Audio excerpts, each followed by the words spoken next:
오늘도 우리 본말씀에서 다니엘서 강의 13번째 말씀 드리겠습니다. 내가 환상을 보았는데, 환상은 아무나 볼 수 있는 것이 아닙니다. 환상을 보았다는 것은 하나님께서 섭리하셨다는 겁니다. 그리고 하나님은 그 종에게, 남종과 여종에게 하나님의 섭리를 알려주기 위해서 환상을 보게 하십니다. 여러분들, 오늘도 여러분들 환상을 보시는 축복된 그런 하루 되시길 바랍니다. 우리가 주일날 큰 행사들이 있었습니다. 일단 그 극동방송 어린이 합창단 와서 이렇게 아주 정말 놀라운 공연을 했죠. 제가 제일 앞자리에 앉았는데 영상을 다 찍었습니다. 그래서 이제 다 찍고 사진도 굉장히 많이 찍고 했는데, 아무튼 이거를 뭐 편집까지 다 해놓고 만들어 놨는데 이걸 또 잘못 올리면은 뭐 저작권이 걸릴 것 같아서 제가 이제 지사장님께 전화를 했습니다. 뭐 어디 혹시 이렇게 찍어놓은 거 이렇게 올려놓은 거 있냐니까 없는 것 같더라고요. 그래서 제가 그럼 찍었는데 저희 교회 유튜브에 올려도 되겠냐니까 올려도 된대. 그래서 이제 우리 유튜브에 올려놨더니 조회수가 막 굉장히 많아졌습니다. 평소에는 그렇게 조회수가 안 올랐는데 그래서 제가 생각해서 보긴 보는구나, 보긴 보는데 하여튼 여러분들 한번 보시기 바랍니다. 저는요 얼마나 눈물을 흘리면서 그냥 눈물이 저절로 흐르는 거예요. 어떻게 금산 땅에서, 더군다나 인삼 축제, 이게 무슨 교회 행사도 아니고 믿지 않는 사람들도 있는데 하나님을 찬양하고 하나님 영광을 나타내고, 또 아이들이 얼마나 잘합니까? 옷도 뭐 수도 없이 많이 가져왔죠. 그래서 공연을 잘하고, 또 김장한 목사님도 오셔서 같이 이렇게 또 계셨고 기도도 해주셨고, 또 우리 금기현 목사님들하고 사진도 찍고 좋은 시간을 많이 가졌습니다. 제가 왜 특별히 이렇게 은혜를 받았냐면 그 내용 중에 대부분 이제 나라 사랑에 관한 거니까 우리나라 참 근대화 시절, 어려웠던 시절, 힘들었던 시절들, 또 우리의 소원이 통일이라고 해서 통일에 대한 영상을 보여주면서 하는데 한국 사람은 한국 사람이더라고요. 역시 그런 거 볼 때마다 마음 울컥하고, 또 오빠 생각, 뜸북세 뭐 이렇게 하는데 그 대전 극동 방송 아이들이었는데 참 너무 은혜스럽고 감격스럽습니다. 참 귀한 시간이었고, 어떻게 이런 게 우리에게 정말 선물처럼 주어졌을까. 다른 분들은요 다른 도시에서 와야 됩니다. 이걸 보려고. 우리는 금산에 있으면서 봤으니 얼마나 참 귀한 은혜입니까? 여러분들이 다시 한번 그날의 감동을 되살리기 위해서 유튜브 우리 교회에 올려놨으니까 보시기 바랍니다. 그리고 제가 지난주에 이제 금요일 날 극동방송 가서 이제 설교를 했다고 했는데, 저는 몰랐는데 그 주일날 오후 2시부터 극동방송에서 나왔다는 거, 방송을 했다는 거예요. 그래서 방송도 하면은 좀 한다고는 알려주지도 않고, 그래서 이제 담당 PD한테 연락을 했더니 그날 방송한 것을 보내줬습니다. 그래서 교회에 밴드에 올려놨습니다. 그래서 이제 물론 이제 여러분들이 그 MP3 파일이니까 뭐 누르시면 이제 어떤 프로그램을 들을 거냐 그렇게 하는데, 들으시면 좋습니다. 왜냐하면 저는 딱 하나 귀에 들어오는 게 있더라고요. 금산 하늘성 교회 이재용 목사, 딱 그것만 들어오더라고요. 뭐 그게 중요한 거지 않습니까? 뭐 우리가 10원이랑 드리지 않고 뭐 최소한 충청남도 전 지역과 전북 일대에 우리 교회 이름이 이렇게 나오게 되어서 얼마나 감사한지 모릅니다. 아무튼 하나님께서, 제가 뭐 생각하는 게 두려워. 제가 그랬지 않습니까? 추석 때 몸살이 나가지고 누워있으면서 이제는 우리가 좀 어떻게 방송을 좀 해야 되나, 그 생각만 하고 있었는데 뭐 생각지도 않게 극동방송 와가지고 또 이렇게 가서 말씀을 전하고 또 방송을 타기도 하고, 아무튼 그렇습니다. 하나님은 우리가 그분의 마음에 흡족하고 그분의 마음에 합한 자가 되면 하나님은 환상을 보게 하십니다. 노인들 환상을 본다고 하지 않았습니까? 꿈도 꾸고 예언을 말하고 그렇게 됩니다. 지금이 바로 그때입니다. 우리가 꿈을 꾸고 예언을 말하고, 그리고 하나님의 환상을 보여야 될 때가 지금입니다. 왠지 아십니까? 지금이 마지막 때이기 때문입니다. 아무튼 여러분들 잘 기억하시고, 또 10월 27일 우리 가는데, 아무튼 이번 주일날 이제 가시는 분들 명단 다 작성하시고, 왜냐면 이제 보고를 해야 됩니다. 그래서 이제 우리 백석 교단에도 우리 교회에서 몇 명 간다 보고하고, 또 금산 근견에도 우리가 몇 명 간다고 이렇게 해야 되는데, 우리가 제일 많이 갑니다. 하여튼 제일 많이 가고, 또 김장한 목사님도 우리 교회에 대해서 감사하다고, 왜냐 간식을 그 650개를 다 일일이 해가지고 나눠주지 않았습니까? 그래서 하여튼 또 지사장님이 하늘성 교회에서 이렇게 해주셨다 그래서 고맙다고, 감사하다 이렇게 또 인사도 하셨습니다. 그러니까 막 저는요 돈 하나 드린 게 없거든요. 근데 너무 기분이 좋습니다. 예수를 잘 믿고 하나님 뜻대로 살아가면 우리에게 이런 생각지도 않은 은혜와 축복이 날마다 임할 줄로 믿습니다. 여러분의 삶 속에서도 임하시기 바랍니다. 이 제 개인적인 일이 아니고 우리 하늘성 교회의 일입니다. 여러분들 항상 기도하시고 교회를 위해서 여러분들 또 개인을 위해서 늘 말씀대로 살아가시기를 주님의 이름으로 축복합니다. 다니엘서의 특징이 여러 가지가 있는데 그 중에 아주 특이한 점이 하나 있습니다. 그게 뭐냐면 다니엘서는 두 가지 언어로 쓰여졌다는 겁니다.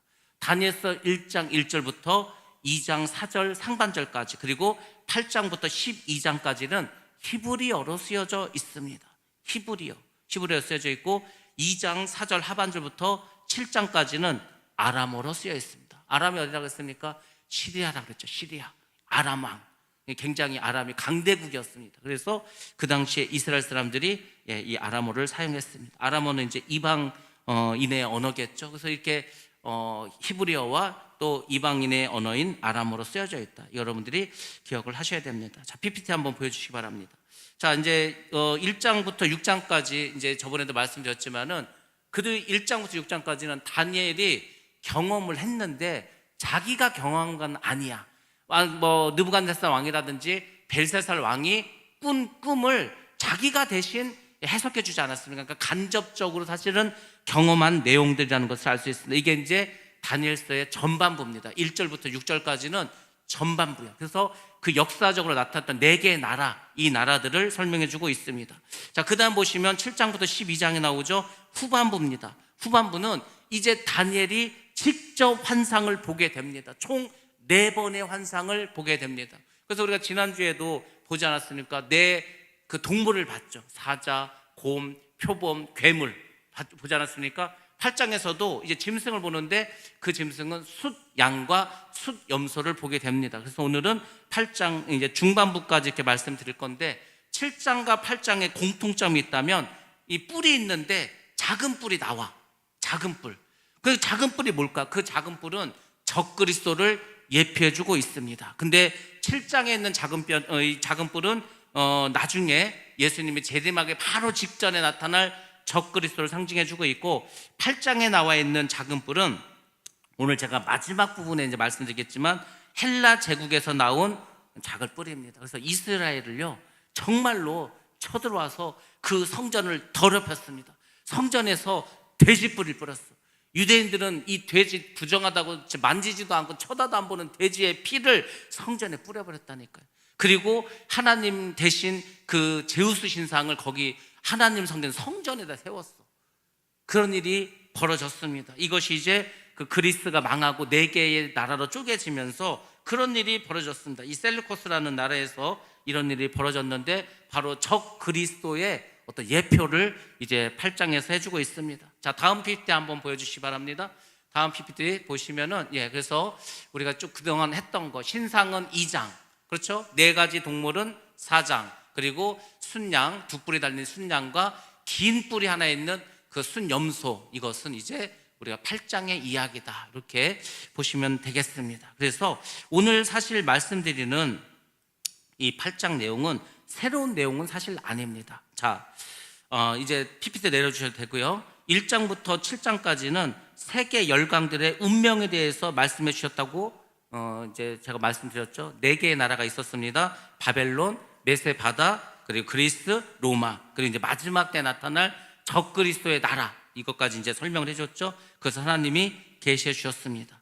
8장은 뭐냐면 7장에서 말한 그 작은 뿔, 이 작은 뿔을 확대해서 부연 설명해 주고 있습니다. 쉽게 말하면 적그리스도에 대한 이야기를 좀 자세하게 해주고 있다는 겁니다. 근데 결론이 뭐냐? 결국 그 적그리스도도 그렇게 강한 것 같지만 멸망당한다는 겁니다. 그러니까 성경은 이거를 말하는 거예요. 야, 너희들 인간들이 나라를 세웠지. 뭐 여러 나라가 있는데, 뭐 옛날로 가면 이제 애굽이란 나라가 강했죠. 바벨론도 있었고, 메세바다도 있었고, 그리스, 로마, 많은 나라들이 있었어. 지금은 이제 뭐 미국도 있습니다. 중국도 있습니다. 러시아도 있습니다. 근데 이 모든 나라의 공통점은 인간이 세웠다는 거죠. 인간이 세운 나라는 다 망한다는 거예요. 뜨인 돌, 예수 그리스도가 나타나서 다 신상을 부셔버리고 그 위에 돌무더기를 만들어버려요. 하나님의 나라를 이제 예수님께서 세워주신다는 거죠. 그것이 성경에서 말하는 내용입니다. 그러니까 마지막 때는 뭐냐? 결국은 인간이 세운 나라, 이 세상을 다 멸망시키고 이제 새로운 왕국, 그 메시아 왕국, 천년왕국 이렇게 만들어 간다. 여러분들이 그렇게 이제 기억을 하시면 되겠습니다. 자, 이제 우리 한 절씩 보면서 말씀드리도록 하겠습니다. 1절 우리가 읽었고 2절 말씀 한번 보도록 하겠습니다. 2절 시작. 내가 환상을 보았는데 내가 그것을 볼 때 내 몸은 엘람 지방 수산성에 있었고 내가 환상을 보기는 을레 강변에서이니라. 아멘. 아멘. 자, 다니엘이 이제 환상을 봤다고 얘기하지 않습니까? 언제 봤는가? 이때가 벨사살 왕 재임 3년이 되는 때였습니다. 그러니까 이제 7장까지는 그 미리 앞으로 일어날 일을 다 얘기해주고 지금 8장은 다시 과거로 돌아와서 벨사살, 아직까지 이 바벨론이 멸망하기 전 이야기를 하고 있는 겁니다. 자, 벨사살 왕 재임 3년이 되는 해에 두 번째 환상을 봤습니다.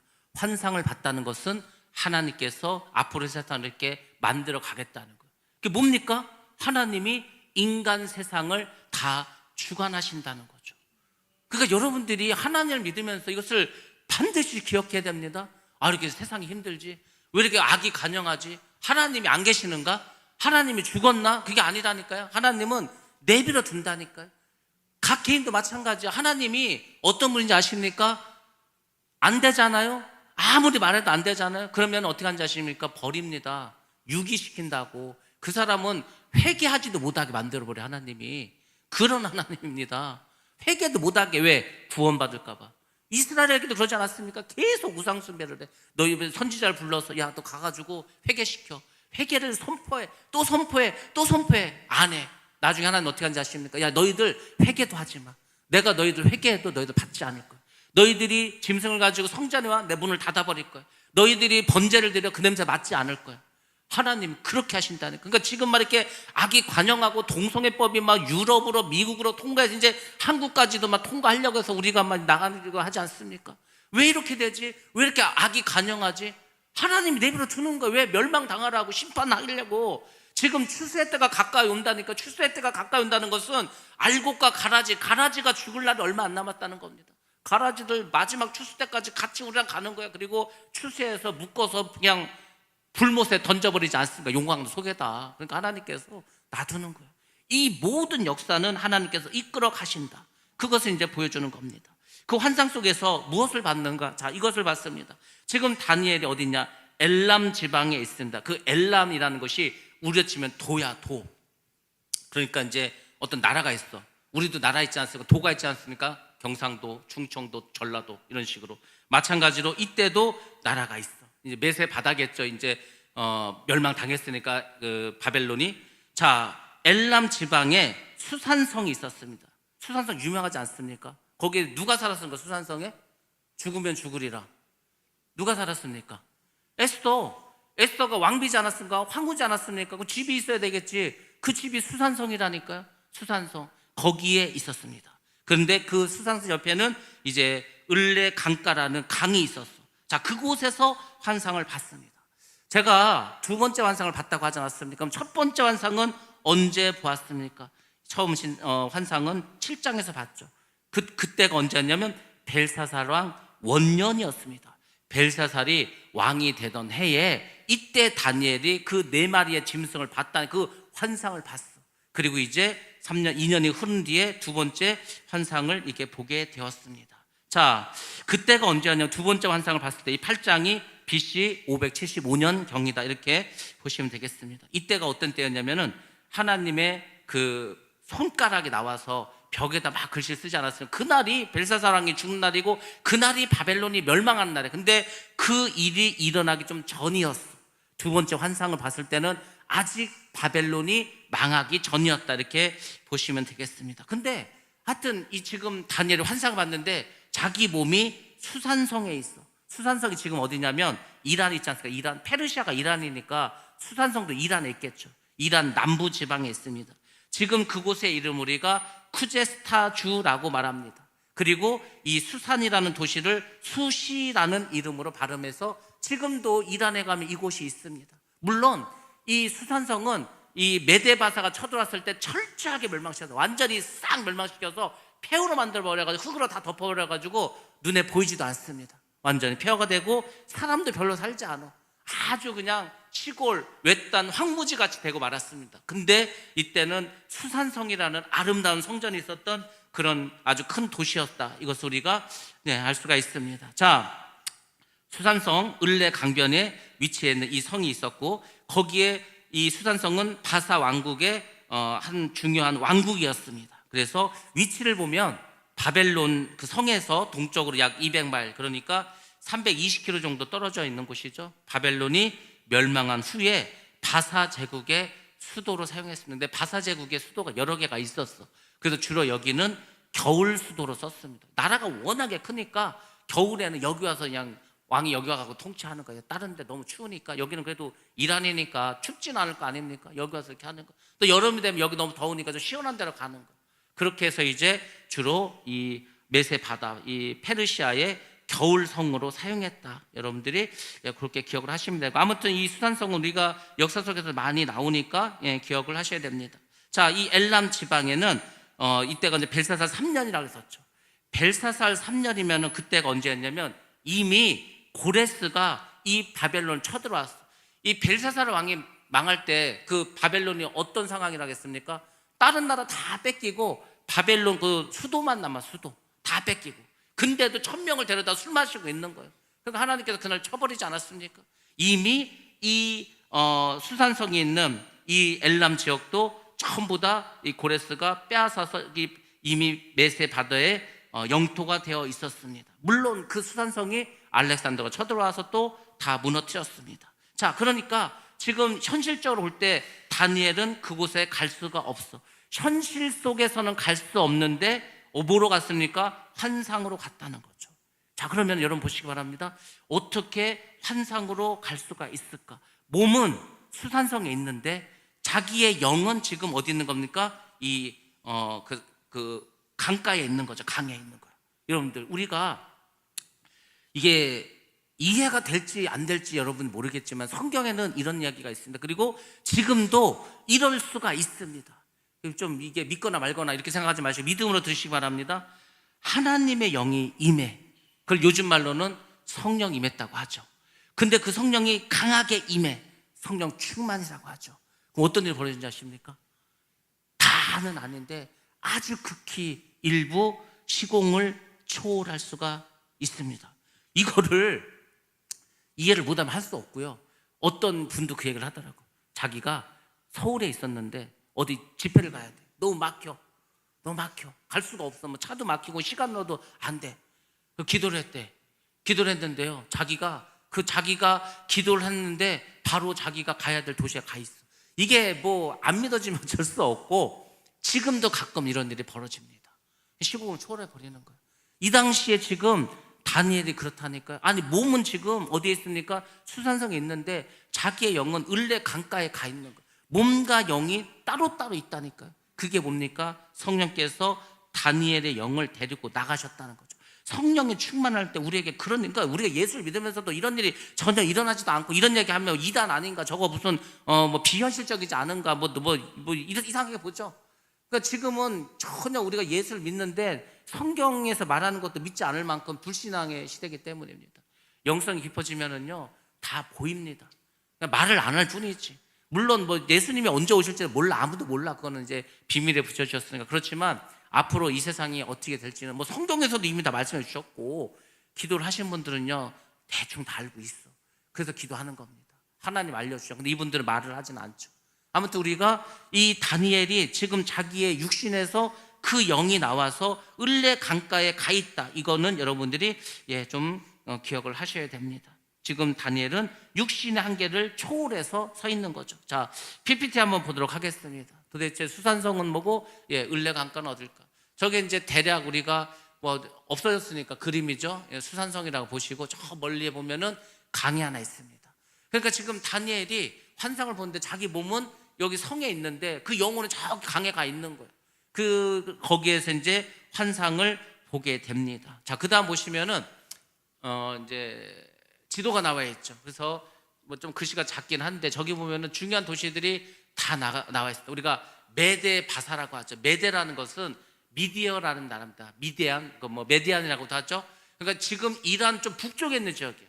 그리고 이제 바사, 페르시아는 남쪽에 있죠. 그 두 나라가 연합을 해가지고 그 빨간색으로 써있는 바벨론, 지금 이라크 지역이죠. 메세바다는 이란 지역이고 그쪽으로 이제 협공을 해서 쳐들어간 거예요. 그래서 바벨론을 이제 멸망시킨 겁니다. 그리고 이제 뭐 이스라엘 쪽으로 오면은 거기 이제 우리가 아는 도시들 뭐 다 이렇게 써 있지 않습니까? 저것이 고대 어떤 근동 지역이죠. 니어 이스트니까 근동 지역의 지도입니다. 저렇게 해서 이제 계속해서 제국들이 나와서 저 지역을 차지하게 되었다. 왜냐하면 그만큼 중요하죠. 아시아, 유럽, 아프리카 세 개의 대륙에 만나는 곳이에요. 저 중동 지방이. 그래서 옛날부터 저곳을 차지한 나라가 주인인 겁니다. 근데 그리스는 인도까지도 차지했어.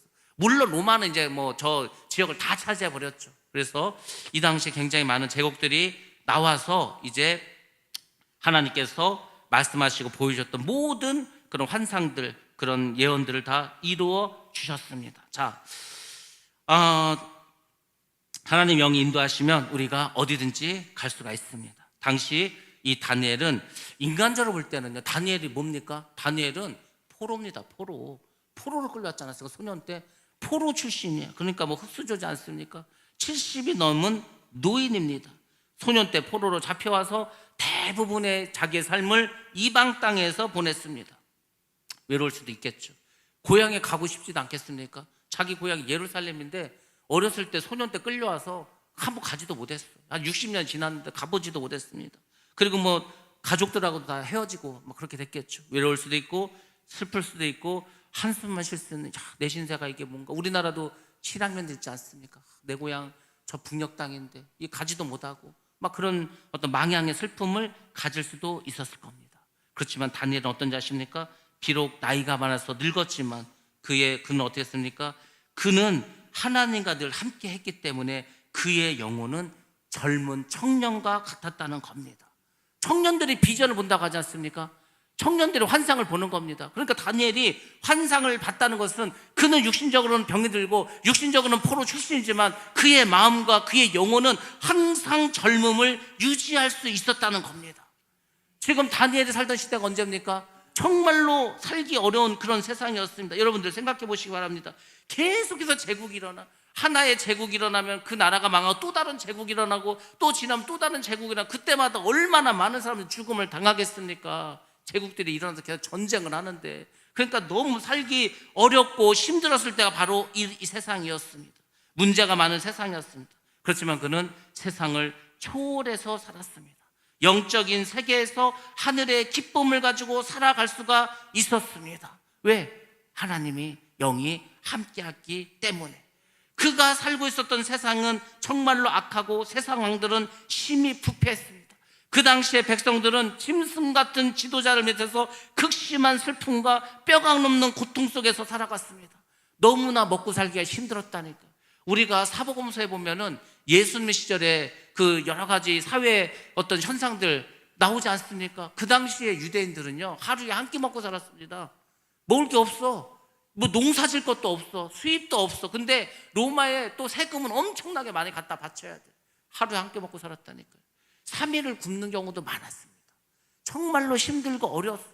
근데 종교 지도자들은 자기들 배만 불리는 거예요. 정치인들은 로마에 어떻게든지 잘 아부를 해가지고 좀 높은 자리에 더 올라가려고. 아무도 국민들을 돌보지 않았어. 백성들이 아무 관심이 없었어. 그때 예수님이 나타난 거예요. 그러니까 막 그 많은 사람들이 환호를 보내고 예수님을 따라갈 수밖에 없지 않았겠습니까? 야, 정말 하나님의 아들이 오셨다. 메시아가 오셨다. 구약에서 약속하신 그 메시아가 하나님의 아들이 이 땅에 오셨다고 얼마나 좋아했습니까? 근데 예수님이 죽어버리는 거예요. 그러니까 얼마나 또 실망을 합니까? 야, 저 예수가 로마에서 우리를 해방시켜주고 우리에게 먹을 것을 주고 우리에게 안식을 주고 우리에게 평안함을 줄 것 같았는데 죽어버렸어. 그 실망이 대단했겠죠. 그러니까 이 당시에 그 사람들, 예수님의 제자들조차도 예수님을 잘 몰랐어. 예수님이 그냥 자기들을 좋게만 해줄 줄 알았어. 죽을 줄을 몰랐어. 근데 하나님 뜻은 그게 아니었죠. 하나님은 예수를 죽여서 모든 인류의 죄를 어떻게 보면 사하는 거죠. 죽여서만 살리니까 살릴 수 있는 그게 아니에요. 예수를 죽이고 부활시켜야 돼. 부활시켜야 우리도 부활하는 거 아닙니까? 하나님의 계획은요, 모든 사람이 반대하고 모든 사람 실망해도 전 상관없습니다. 제가 이렇게 하나님이 어떻게 일을 하시는가 봤더니 사람들은 아무도 좋아하지 않아. 사람들은 거기에 아무도 찬성하지도 않아. 사람들은 그 일을 다 멀리해. 그래도 하나님은 꿋꿋이 하나님의 일을 하더라고. 한 명을 데리고서라도 한 명을 데리고서라도. 제가 그걸 보면 생각했습니다. 그렇구나. 우리가 정말 하나님의 마음에 합한 자가 되고 하나님의 기뻐하는 사람이 되는 게 뭘까? 다른 사람들이 다 하지 말자 그래. 아유 그 뭐 귀찮게 그런 걸 하냐고. 뭘 그 주일날 서울 가는, 지금요 그 서울에서 우리가 10월 27일 무슨 날입니까? 종교개혁주일이지 않습니까? 종교개혁주일을 맞이해서 다시금 제2의 종교개혁을 일으키자는 의미로 10월 27일 하는 겁니다. 근데 믿지 않는 사람도 아니야. 그냥 어떤 기독교 단체에서 왜 주일날 데모하러 나가냐는 거야. 왜 주일날 이런 세상적인 어떤 법을 가지고 하나님께 예배를 드려야 되는데 왜 그 길바닥에 나가냐고 합니다. 그냥 들으면 맞는 것 같죠? 아니라니까요. 지금 우리가 그런 말장난 할 때가 아닙니다. 그런 편안한 말을, 아니 지금 전쟁 나가지고 다 죽게 생겼는데, 홍수가 나가지고 다 떠내려가고 있는데 지금 뭐 신학 따지게 생겼습니까? 그러니까 그렇게 무지한 거예요. 예수님 시절 때도 그랬고요. 인류 역사를 보면은 지금 하나님이 심판한다고 다 경고를 했어. 아무도 귀 기울이지 않아. 그 대표적인 게 노아의 홍수 사건. 8명 구원받았습니다. 8명. 그렇지 않습니까? 소돔과 고모라, 롯의 가족만 그냥 구원받았어. 그것도 뭐 반쪽만 받은 거죠. 사실은 없습니다. 구원받은 사람의 수가 많지 않다고. 마지막 때도 지금 막 요한계시록 또 얼마나 많은 구약과 예수님 뭐 또 사도 바울 예수님의 제자들이 마지막 때에서 얼마나 많은 부분을 할애해서 합니까? 그러니까 반드시 일어나. 그리고 너무 많이 써가지고요, 우리가 정보도 다른 것보다 더 많이 알고 있어요. 예수님의 초림에 대한 기사가 물론 구약에 많이 나와 있지만요, 예수님의 재림에 대한 것은 훨씬 더 성경에 많이 나와 있습니다. 그래서 예수님이 재림하실 때 이 세상이 어떨 것까지 다 예수님이 알려주셨어요. 제자들이 와서 물어봤잖아요. 주님, 세상의 끝에는 어떤 일이 있겠습니까? 말하잖아요. 미혹이 있을 것이다. 전쟁과 전쟁, 민족과 민족이, 나라가 나라가, 그렇죠? 전쟁이 있고 지진이 있고 기근이 있고, 다른 데 보면 또 뭐 있습니까? 열병이 있고 전염병으로 나오는데 그 전염병의 원어가 피버입니다. 피버. 열병이 뭡니까? 여러분들 코로나의 가장 대표적인 증상이 뭐예요? 열병이죠. 다 알려주시고 가는 거야. 주시는데 이해를 못하는 거죠. 관심이 없는 거죠. 딴소리 하는 거죠. 딴소리 할 때가 아닙니다. 지금 제가 이렇게 보니까 야 이거 진짜 100만 나올 수 있을까 싶어 이제는. 왜냐면 금산도요 뭐 처음에는 막 어디 가는 것 같더니 슬금슬금 다 빠지고, 우리는 일단 가기로 했으니까 가는데 다른 교회 그렇게 많이 안 가는 것 같아. 야, 이 벌써 이래가지고 이게 되겠나 싶어. 그러니까 그런 게 가는 거예요. 그러니까 하나님도 이미 알고 계셔. 마지막 때라고 해도 정말로 깨어서, 제가 그랬잖아요. 자는 사람 깨우는 게 얼마나 힘듭니까? 집에서 애들 막 학교 가야 되는데 이게 지금 5분밖에 안 났는데 아직 일어나지도 않고 난리가 나죠. 맨날 자는 애들 깨우는 거 힘들죠. 지금 세상이 그렇다니까요. 아무리 얘기를 해도 예수를 믿는 사람들인데도 안 믿어. 그럼 어떻게 합니까? 멸망당해야지 뭐. 답이 없어. 하나님이요 공의로 심판하신다니까. 내가 너에 대한 할 얘기 다 하고 다 알려주고 지금 다 보여주고 했어. 근데도 안 믿어. 그럼 책임 본인이 져야지 어떻게 하겠습니까? 지금 세상이 그렇게 가. 근데 이 다니엘이 살았던 세상은요 어떻게 보면 지금보다도 더 살벌한 세상이야. 제국은요 정말 무서운 나라입니다. 자기가 통치하고 지배하는 나라 가서 쓸모없는 사람들 다 죽인다니까요. 힘 좀 쓰는 애는 다 데려다 노비로 사용하는 거야. 종처럼 그냥 짐승처럼 살아야 되는 거야, 평생을. 그게 제국입니다. 그게. 근데 지금 제국이 끊임없이 하나 망하면 또 나오고 또 망하면 또 나오고 계속 나오지 않았어, 로마 때까지. 그러니까 다니엘이 그것을 보는 거예요. 정말로 사람들은 먹고 사는 것 자체가 너무 힘든 이런 때를 지금 전 세계 사람들이 살고 있어. 만약에 다니엘이 믿음이 없었다, 그럼 어떻게 되겠습니까? 그 다니엘도 현실에 얽매는 거예요. 야, 내가 이게 목숨도 부지하기 힘든데 자꾸 제국이 바뀌는데 내가 어떻게 해야 되지? 뭐 인간적인 생각을 했으면 벌써 죽었습니다, 다니엘은. 근데 죽으면 죽으리라 이제 다니엘도. 다니엘의 친구들은요 풀무불에 들어갔습니다. 하나님이 건져주셨어. 다니엘은 기도하면 죽인다고 해가지고 했는데도 그냥 기도했어. 사자 굴 속에 들어갔어. 사자들이 안 잡아먹어. 하나님이 그런 기적을 베푸셔서까지도 다니엘을 건져주시고 지켜주시지 않습니까? 그 뭘 상징하는 것 같습니까? 마지막 때 우리가 사는 그 이 세상도 마찬가지야. 우리가 그냥 믿음을 사는 거야. 그냥 아주 그냥 무식하게 우직한 소처럼. 그럼 하나님 지켜주십니다. 자꾸 인간적인 생각을 해가지고 아유 남들도 안 하는데 뭐 굳이 우리가 돈까지 내가지고 버스까지 빌려서 그걸 꼭 가야 되나? 했을 때 주일날 예배 안 드리고 그 데모하러 가는 거 아닙니다. 정치가 아니에요. 이거는 여러분들 참 우리가 답답한데 법이 통과되면 끝나는 거라고 하지 않았습니까? 법은요 무서운 거라고. 법은요 한번 딱 그렇게 하면은, 아니 보시기 바랍니다. 그 다니엘을 죽일 때도 왕은 죽이고 싶지 않았어. 왜? 자기가 이제 속은 걸 알았어. 아, 이게 다니엘을 죽이려고 얘들이 함정을 팠구나. 근데 어떻게 이미 도장을 찍었는데, 어인을 찍었는데 왕도 못 받고, 왕도. 그게 법이라고. 그러니까 여러분들, 우리가 다 나가서 외치지 않으면 정치인들이 본다니까. 안 볼 것 같습니까? 아, 기독교인들이, 교회들이 똘똘 뭉쳐서 반대한다고 하는데 얼마나 할까? 뭐 다 보겠죠. 근데 생각보다 별로 안 나왔어. 아, 그러면 이 교회 별거 아니네. 그냥 통과시켜 버립니다. 뭐 멀리 안 가. 이제 올해 이제 거의 끝났죠. 내년 정도 되면은 통과되는 순간 교회는 이제 전도 못 하고요. 제가 이제 이렇게 마이크 앞에서 동성애 잘못된 거고 이거 전혀 말 못 합니다. 왜냐면은 말을 하면은 이제 뭐 유튜브도 이제 끊기고요. 벌금 내야 되고요. 계속하면 감옥 가야 됩니다. 어떻게 할 거예요, 이제? 그렇게 된다니까요. 아이, 설마 그러냐고. 아, 설마가 아니라고. 지금 다른 나라들, 미국, 유럽이 다 그렇게 됐다는 거예요. 목사가 수갑 차고 끌려갔다니까요. 그러니까 못 보셨습니까? 영국에서 수갑을 채워. 왜? 불법을 행했다는 거, 법을 어겼다는 거야. 고소가 들어왔다는 거야. 아니, 지금 이렇게 심각한데, 와, 설마 그런 일이 있겠어? 그럼 나중에 이제 어떻게 할 겁니까? 그러니까 우리가 정말로 좀 지혜로워야 되는 거야. 다니엘이요, 너무 참혹한 세상을 살고 있어. 평생을, 자기도 어차피 지금 종의 신분이고 포로의 신분에 사실은 지기는 뭐 총리라 하더라도. 그렇지만요, 이 엄악한 세상 속에서도 그저 하나님만 바라보고 사는 거예요. 다니엘이 정말 대단한 것은요, 저는 다니엘, 야, 도대체 어떻게 이렇게 살 수가 있을까? 제 영어 이름 다니엘인데 저도 다니엘처럼 한번 살아보겠다고 다니엘이라는 이름을 정했는데 솔직히 좀 두렵습니다. 아, 다니엘처럼 살 수 있을까? 다니엘이 보통 사람이 아닙니다. 하나님과 매일매일 동행하지 않으면 이렇게 할 수가 없어. 그냥 타협해버린다니까요. 힘든데 타협하지. 아예 아무도 안 하는데 혼자 욕먹으면서 그걸 왜 하겠습니까? 근데 다니엘은 그 현실 속에서도 한 치 앞도 앞이 보이지 않는 이 세상 속에서도 하나님의 사랑을 믿었습니다. 그래서 믿음을 지켰다는 겁니다. 다니엘은 절망 가운데서 하나님을 바라보고 하나님의 지극한 사랑을 깨달았습니다. 그래서 하나님께서 그에게 특별한 은총을 내려주신 줄로 믿습니다.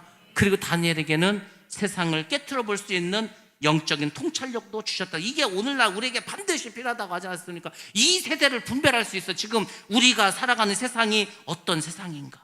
그러면 하나님의 비밀의 세계를 깨달아 알 수가 있습니다. 우리 모두가 정말로 우리의 심령이 깨끗해져서 성령 충만해져서 정말 모든 죄를 회개해서 이런 영적인 지혜와 영적인 통찰력, 신령한 하늘의 기쁨이 있기를 주의 이름으로 축원합니다. 반드시 받아야 됩니다. 자, 3절과 4절 말씀 보겠습니다. 시작. 내가 눈을 들어 본즉 강가에 두 뿔 가진 수장이 섰는데 그 두 뿔이 다 길었으며 그중 한 뿔은 다른 뿔보다 길었고 그 긴 것은 나중에 난 것이더라. 내가 본즉 그 수장이 서쪽과 북쪽과 남쪽을 향하여 받으나 그것을 당할 짐승이 하나도 없고 그 손에서 구할 자가 없으므로 그것이 원하는 대로 행하고 강하여졌더라. 아멘. 아멘. 예, 뭐 제가 이제 답을 미리 알려주고 이제 말씀을 드리겠습니다. 왜냐하면 그게 이해하기가 편하니까. 환상을 봤는데 양이 있어. 첫 번째 양이야. 근데 양은 뿔이 큰 게 두 개가 있어. 두 개가 있으니까 메세 바다를 말하겠죠. 메세와 이 파사, 이 두 나라를 말하는 겁니다. 눈을 들어서 환상을 봤는데 순양 한 마리가 있습니다. 메대 바사죠. 근데 이 강가에 서 있습니다. 그 순양에 뿔이 두 개가 있습니다. 근데 둘 다 뿔이 길어. 근데 한 뿔이 다른 뿔보다 더 깁니다. 근데 그 긴 뿔은 나중에 나와서 나중에 나온 뿔이 더 길었다는 겁니다. 다니엘이 보니까 이 순양이 어떻게 하냐면 서쪽과 북쪽과 동쪽을 막 들이받는 거예요. 그냥 어떤 짐승이 와도 그 앞에서 대항을 하지 못하는 거예요. 왜냐하면 막 그냥 보는 즉시 막 뿔로 다 들이받는 겁니다. 양이 약한 것 같아도요, 뭐 뿔 달리고 긴 뿔을 가진 그런 양들은 크기도 엄청 크고요, 뭐 소 같아. 사람도 대적할 수 없습니다. 힘이 굉장히 강합니다. 들이받으면 사람도 꼼짝을 못합니다. 사실은. 그러니까 그런 큰 이제 양을 보게 되었습니다. 과연 그래서 그 손에서 누구도 이 구해낼 사람이 없었습니다. 그 순양은 자기 마음대로 하는 거예요. 자기 마음대로 들이받고 자기가 하고 싶은 다 하고 점점 강해집니다. 그래서 나중에 8장 20절에 보면 가브리엘 천사가 나타나서 이걸 다 설명해 주는 거예요. 그 순양은 메대 바사고 그 두 개 뿔이 있지. 나중에 나온 뿔이 다 커졌지. 그게 바사야, 바사. 바사가 결국은 메대를 멸망시키고 페르시아 왕국을 세우는 겁니다. 그러니까 나중에 나온 뿔이 더 길다는 거 우리가 알 수가 있습니다. 자, 바로 메대와 바사에 있었던 왕들을 상징한다. 그 뿔이. 순양은 바사 제국의 수호신입니다. 그래서 이 페르시아 사람들은 전쟁을 할 때, 전쟁터에 나갈 때 무슨 뭐 이렇게 형상을 만들지 않습니까? 깃발을 만들지 않습니까? 그들의 그 어떤 수호신은 뭐였냐면 바로 순양이었습니다. 그렇게 해서 전쟁에 나갔어요. 두 뿔 중에서 나중에 난 것이 더 길다고 했죠. 메대보다 나중에 나왔던 바사가 더 큰 왕국이 되었다. 이렇게 보시면 되겠습니다. 그러니까 이 양은 들이받는 게 특징이야. 그러니까 동쪽을 제외하고 사방으로 뿔로 다 들이받아서 이 바사 왕국이 정복 전쟁을 통해서 많은 지역을 이제 차지하게 되고 장대한 제국을 만들게 되었습니다. 그래서 이 바사 제국 페르시아가 서쪽으로는 바벨론, 수리아, 헬라, 아시아 일부를 전부 다 점령했고 북쪽으로는 루디아, 아르메니아, 스키타이, 남쪽으로는 아라비아, 또 에디오피아, 애국까지 정복을 했습니다. 이렇게 바사 왕들이 점점 강해져. 그러면은요, 이 사람들의 특징이 있습니다. 사람들은 강해지면 어떻게 되는지 아십니까? 강해지면 어떻게 될 것 같습니까? 여러분 같으면 겸손해집니까? 강해지면 교만해집니다. 교만해졌어, 왕들이. 그래가지고 어떻게 되십니까? 자기 마음대로 권력을 이제 남용을 하는 거예요. 원래 이 나라마다 법이 있습니다, 사실은. 왕도 법을 지켜야 돼. 근데 왕이 권한이 세지면 법을 안 지킵니다. 그러니까 대통령도 사실은요, 대통령이 제일 높은 게 아니야. 우리나라 제일 높은 건 헌법입니다. 그 다음은 법률입니다. 그 다음이 대통령령입니다. 그러니까 대통령의 명령은 넘버 3야. 넘버 1이 아니라니까요. 근데 대통령이 자기가 막 그냥 법 위에서 놀아. 그러면 이제 물러나야 되는 거, 쫓겨나야 되는 거지 않습니까? 그러니까 왕들도 사실 지켜야 되는데 권력을 남용해. 그래서 그 페르시아 제국이 약화됩니다. 그리고 결국 망하게 됩니다. 자, PPT 한번 보여주시기 바랍니다. 지도 같은 거 몇 개 보여드릴 텐데, 저렇게 이제 큰 뿔 두 개가 달린 양이죠, 양. 페르시아다, 이렇게 보시면 되겠습니다.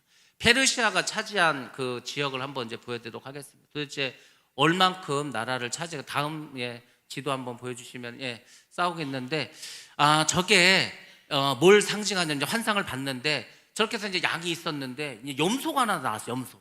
근데 이 염소는요, 유니콘처럼 이 눈과 눈 사이에 뿔 하나가 있어. 근데 그 뿔로 이 어떻게 합니까? 양을 탁 죽여버려. 우리도 대충 이제 눈치를 채지 않겠습니까? 양이 페르시아면 저 염소는 그리스가 되겠구나. 특별히 저 왕은 알렉산더 왕이 되겠구나. 알렉산더가 결국은 페르시아를 멸망시키지 않았는가. 이렇게 우리가 뭐 볼 수 있겠죠. 자, 그래서 우리가 5절과 8절을 한번 보도록 하겠습니다. 5절에서 8절 말씀 보시면은 그 뒷이야기가 나옵니다. 자, 시작. 내가 생각할 때 한 순념소가 서쪽에서부터 와서 온 지면에 두루 다니되 땅에 닿지 아니하며 그 염소의 두 눈 사이에는 현저한 뿔이 있더라.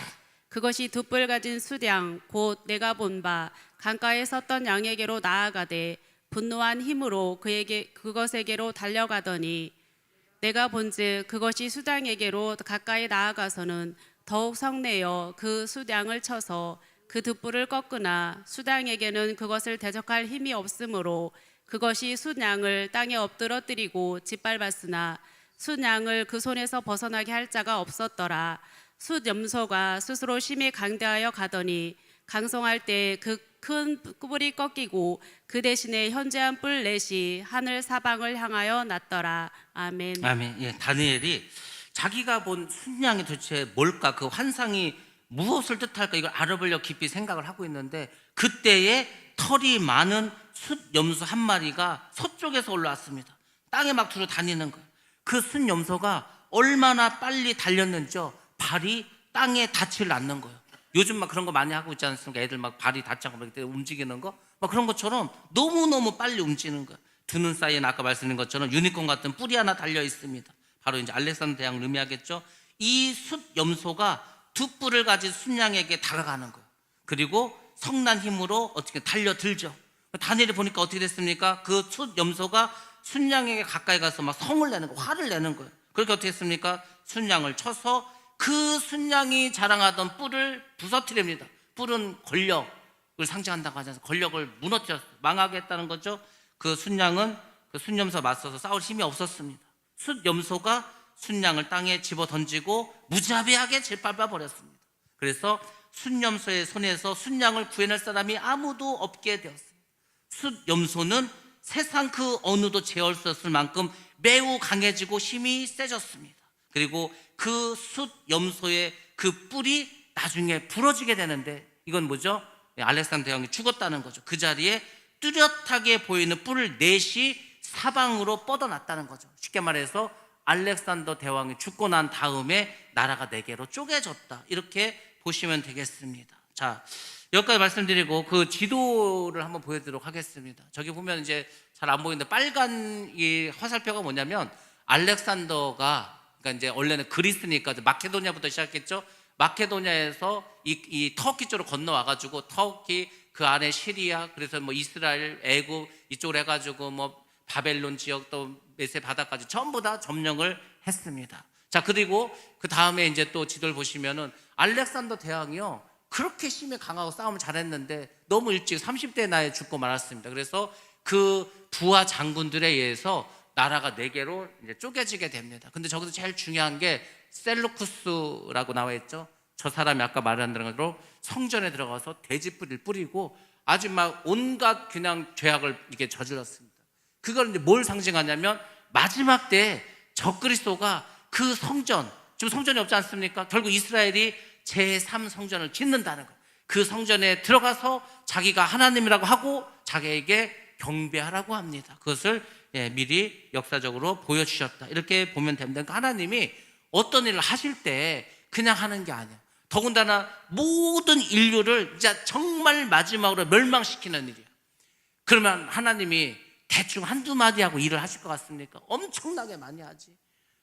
그렇다니까. 하나님이 성경에 보면 여기저기 막 이래서 예수님의 재림하면 이 세상은 멸망당하고, 그거를요 수도 없이 말했습니다. 왜? 굉장히 중요하기 때문에. 모든 인류의 역사를 끝내는 거야. 그때 하나님이 이 땅을 다 다스려 버린다니까요.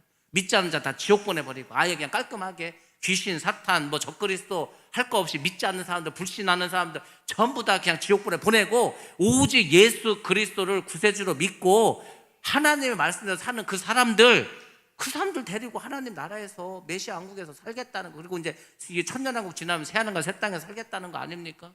그렇게 중요한 일을 하는데 얼마나 많이 보여주셨겠습니까? 그래서 구약에서도 사실은 많은 것을 우리에게 보여주시고 알려주셨습니다.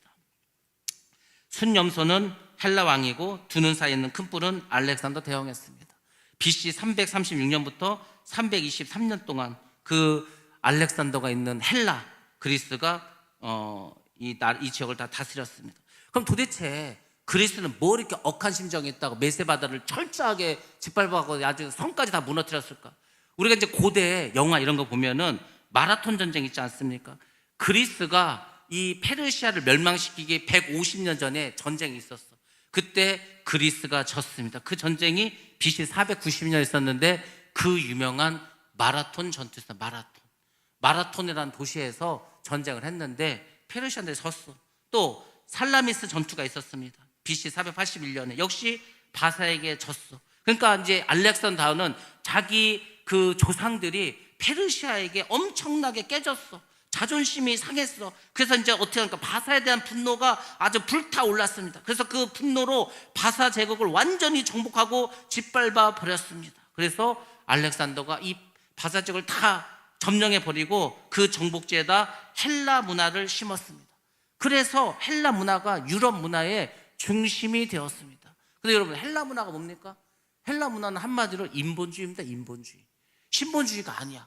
그래서 지금까지도 결국은 이 세상은 두 가지 사상으로 싸우는 겁니다. 우리가 아는 것처럼 유대인에서 나왔던 신본주의와 또 이 헬라에서 나온 인본주의, 결국 이 싸움 하는 거, 이 싸움. 하나님이 주인이냐 사람이 주인이냐, 이거 갖고 싸우는 겁니다. 뭐 공산주의도 마찬가지, 다 마찬가지고 사람이 중심인 겁니다. 우리는 아니죠. 하나님이 창조하셨다는 거죠. 창조냐 진화냐, 그것도 마찬가지라니까요. 인본주의냐 신본주의냐, 이것을 말해주고 있습니다. 그래서 전 세계 모든 문화, 과학, 예술 할 거 없이 전부 다 헬라 문화가 지금 다 잡고 있습니다. 헬라 문화 뭐라고 말합니까? 이 세상에서 가장 우월한 문화는 바로 헬라 문화다. 그 사명감을 가지고 어떻게 했습니까? 알렉산더가 정복지마다 헬라 문화를 다 전파했습니다. 가장 젊은 나이에 가장 광대한 지역을 가지고 가장 빠른 속도로 정복했던 그 알렉산더 대왕. 근데 신기한 일이 벌어졌습니다. 그렇게 강했는데 결국 그도 교만해졌죠. 마음속에 교만이 싹 텄습니다. 근데 신기한 것은 그 교만이 오래 가지도 못했습니다. 그가 가장 강력한 제국을 만들고 가장 많은 땅을 얻었을 때 그가 갑자기 쓰러져서 죽고 말았습니다. 그는 그 당시 전 세계를 정복했습니다. 그렇지만 죽음은 정복할 수가 없었습니다. 그는 온 세상을 정복하고 가장 강력한 왕이었습니다. 근데 죽음의 건세 앞에서는 무력했습니다. 자기 관에도 손을 내놓고 죽지 않았습니까? 죽을 때 아무것도 가져가지 못한다는 것을 사람들에게 말하면서, 그러니까 인생의 헛마음을 느끼면서 죽어갔다는 겁니다. 인간이 스스로 강대해지려고 비대해지려고 그렇게 하지만 옮아가지 못합니다. 하나님이 치시면 모든 것은 다 놓고 갈 수밖에 없습니다. 이것이 인간의 한계고 인간의 험함이라는 겁니다. 우리는 세계 정복에 힘쓰기보다는 내 속에 있는 죄와 죽음의 건세를 정복하기 위해서 힘써야 할 줄 믿습니다. 아니, 내가 이 세상을 다 얻어도 죽으면 뭔 의미가 있습니까? 아무 소용이 없어. 돈 있으면 뭐합니까? 하나도 가져가지도 못하는 지옥 가는데. 그래서 우리가 예수 그리스도의 이름의 건세를 덧입어야 합니다. 예수 그리스도의 건세를 덧입어야 돼요. 그걸 옷을 입으라고, 예수로 옷 입으라고 하지 않습니까? 그러면 우리도 예수님의 능력을 나타낼 수가 있는 겁니다. 이 세상 모든 사람들은 그게 없으니까 돈으로, 권력으로, 아니면 뭐 인기로 그걸 찾아보지만 절대로 채울 수가 없습니다. 결국 그리스는 망하고 4명의 장군에 의해서 나라가 4개로 쪼개집니다. 그 중에 하나 셀루쿠스, 이 시리아와 이스라엘, 메소포타미아를 차지했던 이 나라에서 예루살렘 성전을 더럽힙니다. 적그리스도의 전신이 됩니다. 이제 그것은 다음 주에 말씀드리고, 아무튼 이제 우리가 기억할 것은 이겁니다. 야, 그렇게 강력한 제국도, 그렇게 강했던 왕도 다 죽는구나. 아무것도 다 소용이 없구나. 오직 예수.